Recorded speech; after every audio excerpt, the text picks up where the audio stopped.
গ্রেপ্তার করি ৫ জন ডাকাতকে এবং থানা পুলিশ ১ জনকে গ্রেপ্তার করে। আমরা তাদের পজিশন থেকে ৩টি বিদেশি দামি ব্র্যান্ডের ঘড়ি আমরা উদ্ধার করি, লুণ্ঠিত ঘড়ি। আমরা ২টা মোবাইল ফোন পাই এবং ১৫,৭০০ টাকা আমরা উদ্ধার করি। এই যে এই উদ্ধার অভিযান এবং গ্রেপ্তার অভিযান, এই অভিযানটা অব্যাহত আছে। এখানে যেটা দেখা গেছে যে যেই ৫ জনকে আমরা গ্রেপ্তার করেছি এরা মূলত হলো কেরানীগঞ্জ এবং মুন্সিগঞ্জের বাসিন্দা। এরা প্রত্যেকেই কোনো না কোনো পেশার সাথে জড়িত আছে। কেউ এখানে অটো চালক আছে, কেউ রং মিস্ত্রি, রড মিস্ত্রি, বাস ড্রাইভার।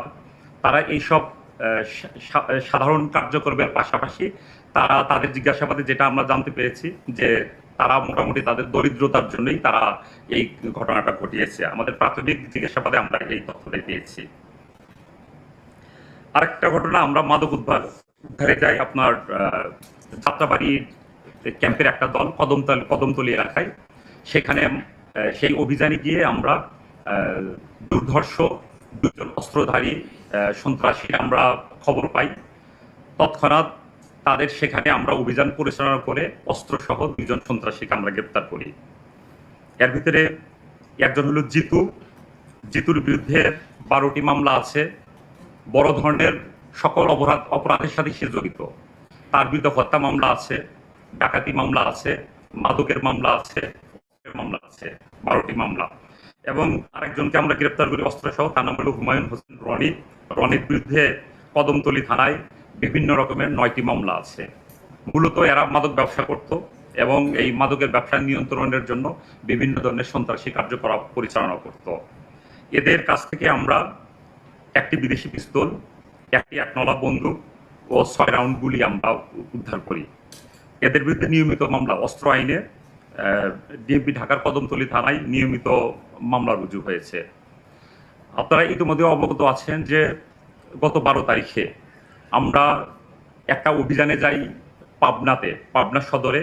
সেখানে আমরা অভিযান পরিচালনা করে ৪টি আগ্নেয়াস্ত্র সহ ৪ জন সন্ত্রাসীকে আমরা গ্রেপ্তার করতে সক্ষম হই। এই ছিল আজকে ৩টি বিষয় ব্রিফিং।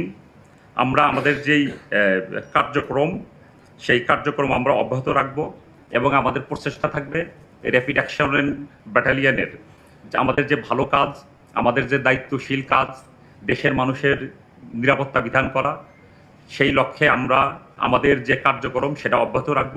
তাছাড়া আমাদের এই যে প্রতিটি কর্মকাণ্ড, আমাদের যে ৩টা গুরুত্বপূর্ণ অভিযান করেছি, আমাদের নতুন যোগদানকৃত ডিজি মহোদয়ের নির্দেশনা ক্রমেই আমরা আমাদের যে কার্যক্রম আমরা আরও বেগবান করছি।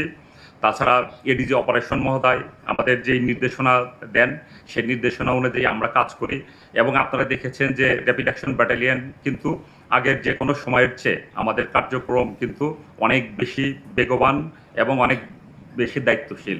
বিশেষ করে ৫ আগস্টের পরবর্তী সময় থেকে আমাদের যেই কার্যক্রম, সেই কার্যক্রম শুধুমাত্র জনগণের জান এবং মালের নিরাপত্তার জন্যই আমাদের, এবং আমাদের এই কার্যক্রমের ভিতরে মানে কোনো প্রকার আমাদের যে দায়িত্বহীনতার কোনো প্রকার লেশমাত্রা আপনারা পাবেন না। আমরা পূর্ণ দায়িত্বশীলতার সাথে আমাদের যে পেশাদারিত্বের সাথে আমরা আমাদের দায়িত্ব পালন করছি।